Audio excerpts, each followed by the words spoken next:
Maraming salamat, Chairman Alvarado, sa ating po mga guests sa ABS-CBN, sa aking mga kasama na nandito.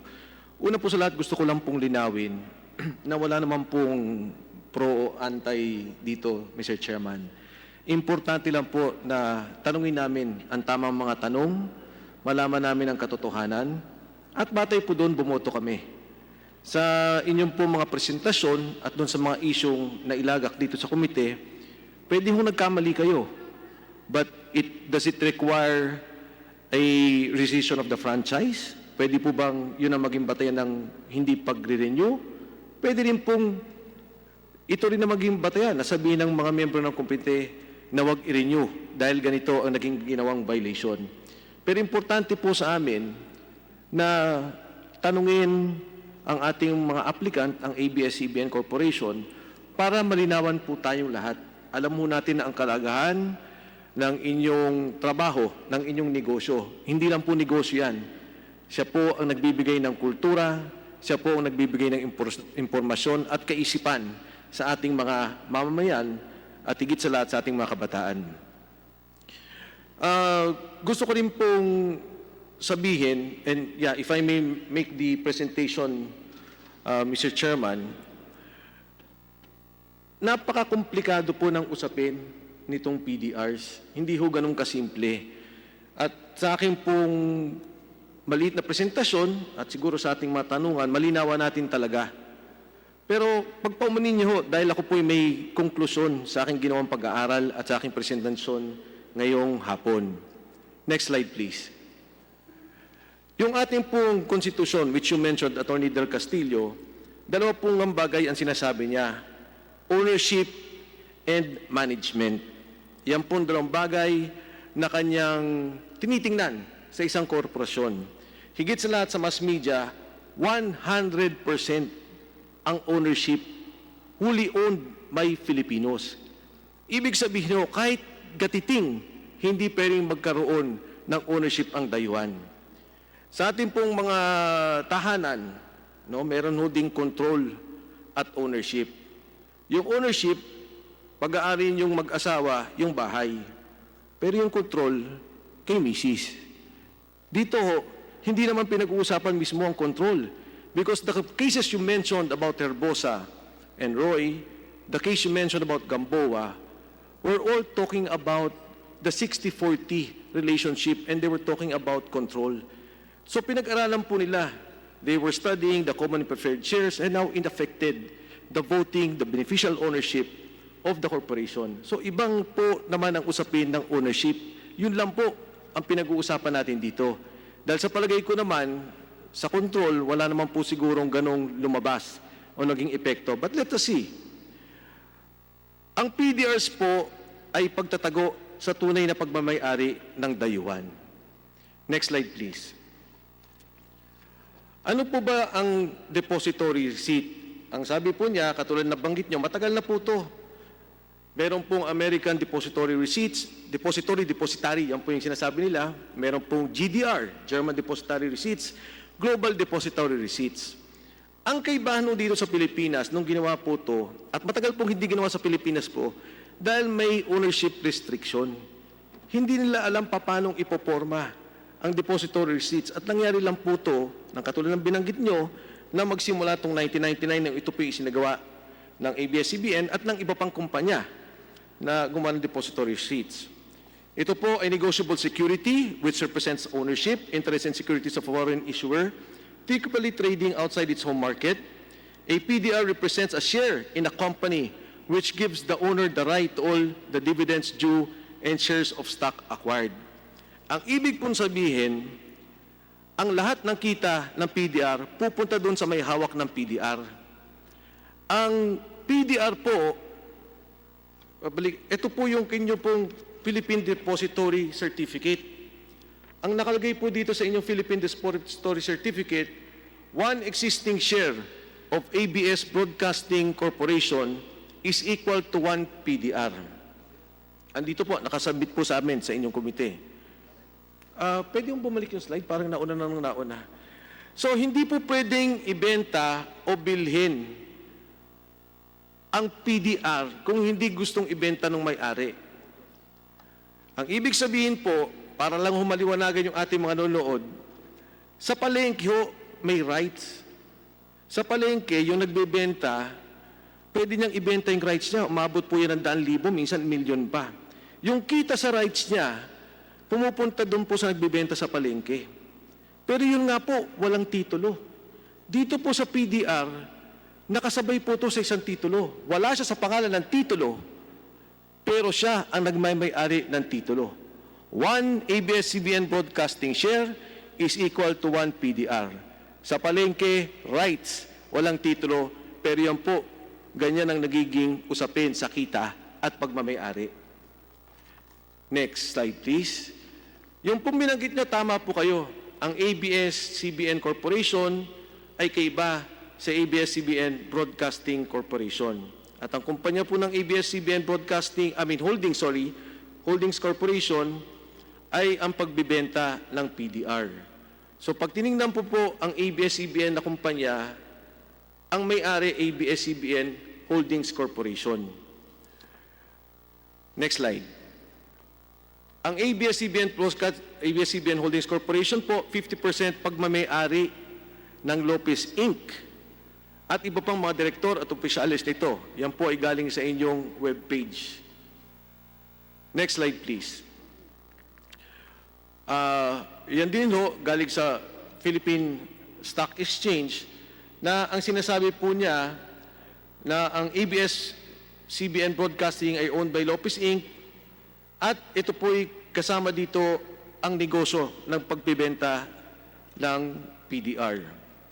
Next slide. Ang ABS-CBN po, maraming layers ng pagmamay-ari. Hindi lang po ang ABS-CBN Corporation, katulad po yung kaninang pinakita ko, ang nagmamay-ari ABS-CBN Holdings. Nandiyan po ang PDR sa ABS-CBN Holdings. Ang Lopez Inc. din po, na hindi ho yan listed, meron po yan Lopez Holdings na listed company. So ang layering po, napakadami. Diyan po sa diagram na yan, makikita nyo. And for the record, Mr. Chairman, pagpaumanin po ng ABS-CBN Corporation, hindi ho sinambit sa amin ang dokumento ng Lopez Inc. to Lopez Holdings Corporation. And maybe at a proper time, we can ask for that. Kasi ang hawak lang po namin, ABS-CBN and ABS-CBN Holdings. Next slide, please. Kung titingnan nyo po, dyan po sa listahan ng Lopez Holdings Corporation, 54% po dyan ay Lopez Inc. Yung pong Filipino group ng PCD nominee, dyan po ang mga PDRs, 30%. At malinaw po, nakadeklara sa inyong mismong website, non-Filipino PCD nominee corporation at 9.89%. Kanina ho, sinabi na Tony Del Castillo, meron na pong ABS-CBN Holdings, meron na pong banyaga na magmamay-ari. And I think it's very clear also, nandito po sa akin yung pag-uusap na ginawa noong shareholders meeting. Ang sabi po, the PDRs sa ABS-CBN Holdings, the PDRs unlock the share value of ABS-CBN, allowing foreigners to participate in a media enterprise whose ownership is constitutionally limited to Filipinos, with foreigners allowed to buy PDRs, shares which have long been undervalued, can now play catch-up with the regional media counterparts. Ito naman po galing sa ABS-CBN Holdings Corporation. So paglilinaw lang po, may Lopez Inc., may ABS-CBN, meron ABS-CBN Holdings, at meron Lopez Holdings. Sa dalawa pong korporasyon ng ABS-CBN Holdings at Lopez Holdings, meron pong mga banyaga na nagmamay-ari ng PDRs. At ang PDRs po niyan, may katumbas na share sa ABS-CBN. So ito po yung susunod, ang ABS-CBN, next slide please, Corporation. Kung titingnan nyo po dyan, 490 million shares, Lopez Inc. Tapos nandyan din po yung PCD Nominee Corporation, 352 million shares. Yan po kailangan nating himayin. Sino po ba dyan ang PDR holders na banyaga? Next slide, please. Again, in the Lopez Holdings Corporation, nakalagay po dyan, Lopez Holdings Corporation entered into a memorandum of agreement with Lopez Inc. for the subscription of Philippine depository receipts to be issued by Lopez Inc., which are common shares of Abs-Cbn Corporation. Lopez Holdings Corporation's total investment in the deposit receipts amount to 1.5 billion.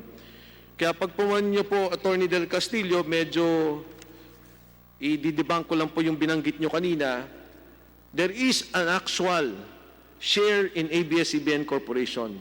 They may not have their names. Wala po sa pangalan nila yung Abs-Cbn Corporation share, pero ang bawat PDR ay may katumbas na share sa Abs-Cbn Corporation. Next slide, please. Yan po ang sample contract. Pinakita ko na po kanina yan, at muli po, papakita ko yan. Ang existing corporation po ng Abs-Cbn Broadcasting, 1 PDR, 1 ABS. Kung iahambing ko po yan sa bahay, meron kang bahay, may titulo. Yung titulo mo, sinabi mo, may papel kang hawak. Ako nagmamay-ari ng 30% ng bahay na yan, wala kang pangalan sa titulo. Pero batay sa kontratang yon, hindi mabibenta yung bahay. O kung mabenta man, mapupunta sa iyo ang 30%. Pag ang bahay pinarenta ng 1,000, 300 pupunta sa iyo, bawat kita ng bahay na yan. Yan po, sa aking palagay, is a circumvention of our Constitution on ownership. Sa maraming pagkakataon, yan po ay pwede mo nating sabihing anti-dummy. Na merong banyaga, meron siyang kinabitan na korporasyon na Pilipino, pero ang kita, ang pagmamay-ari sa katotohanan kanya. So ito po yung slide ng Abs-Cbn, 1 share, 1 stock. Ito po, katulad na banggit ko, ay violation ng ownership. Isang pagpapaliwanag pa rin ang tax declaration, hindi ho siya titulo, pero yun po ay pagpapakilala ng pagmamay-ari. Kung ito po lang ay paliwanag natin sa ating mga kababayan, ganun po ang kanilang sitwasyon. Ngayon maraming pinag-usapan sa control. Kasi ang sabi po nila, wala namang control dahil sa wala naman silang boto, wala silang magagawa, at kung sakasakali, ang holdings corporation ang bumoboto. Papasok po ako doon sa kontrata natin, yung Philippine Deposit Receipt Instrument. Next slide, please. Thank you. Ang nakalagay po dito, it will not alter, modify, or otherwise change its articles of incorporation or bylaws, or take any action as to materially prejudice any rights in relations to the PDRs. Ito po ang tinatawag na negative covenant. Wala kang pwedeng gawin hanggat kapit ko ang PDR. Wala pong pinagkaiba yan nung ECQ. Doon po sa kaso ng Rappler, bago ka lumabas, magpaalam ka sa barangay, kumonsulta ka. Dito, sinasabi na ng barangay, hindi ka pwedeng lumabas. Sa parehong ehemplo, ang kontrol nasa barangay. Sa pagkakataong na hunto, ang may-ari ng PDR may kontrol sa korporasyon. Next slide. Ito po, sinabi kanina ni Chairman Alvarado, when the law is clear, there is nothing for the courts to do but to apply it. This is the case of the Tawang Multipurpose Cooperative versus La Trinidad Water District. Our Constitution is very clear. There should be no foreign ownership, foreign control of our mass media corporations. Bawal po ang banyaga na magmay-ari o mag-control.